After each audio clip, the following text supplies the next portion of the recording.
Global Health Solution represent HeartQuest HRV analysis, and today we will cover up the topic of the predominance of the high frequency, which is normal, and then the predominance high frequency with abnormal conditions. So the first one, we look on the recorded electrocardiogram. One of the first signs, so we look on the ECG complex, and especially when we see, so the ECG complex is very small and tiny comparing to this 1 millivolt.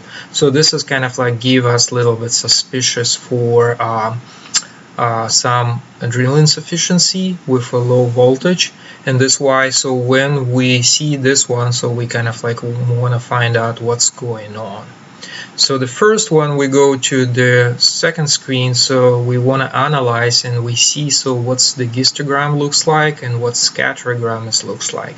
So in this case, so we see the histogram RR interval is based on the green zone, which is kind of like, well, showing up it's a good heart rate. But we see so the shape of the histogram is kind of like, well, only 2 or 3 small bars, which is kind of like showing up, so the heart is working a little bit more tight, and this why so the absolute mode is higher than the normal. The same is represented over here, so autonomic index of the heart rate variability, so this kind of like a little bit more tight cloud. So this is what's showing up, so the sum of them is something is going on. Usually it will represent, so the heart doesn't have a good variation, and this why so this cloud is a little bit so tight. When we go into the frequency analysis, so in this case, so we see so the high frequencies represent a 48%, which is kind of like, well, showing up over here. In this case, so we see so why it's like this. And then usually people will interpret, so when the people have a high frequency high enough, so this is the good sign, so the parasympathetic nervous system is working very well. But when it's accomplished, when we have in I form, when it's accomplished with lower stress index and a high vitality.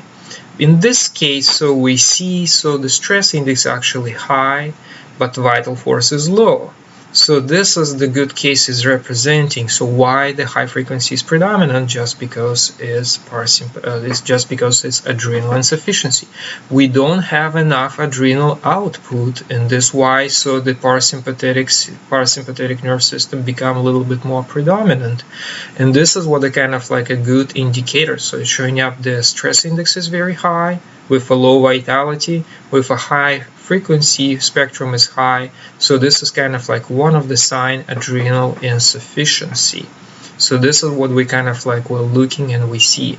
Another one, so we're looking for, so how this is neurohormonal index is kind of like it's low, and this why so the HPA and HPA distortion, so hypothalamus pituitary adrenals is distorted, accomplished with a low metabolic energy. So this is kind of like another sign for the adrenal insufficiency.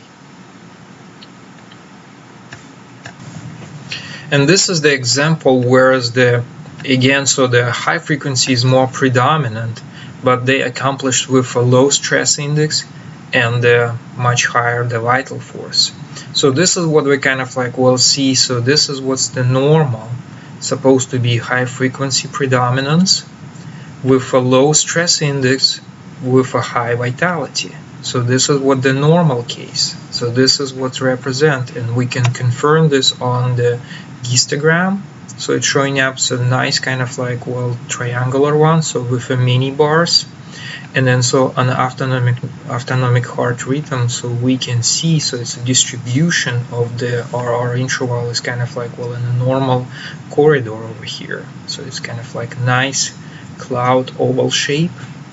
And so this is what represent when we look on the neurohormonal balance. So we see so the HPA axis is not so distorted, and the energy pyramid is much higher.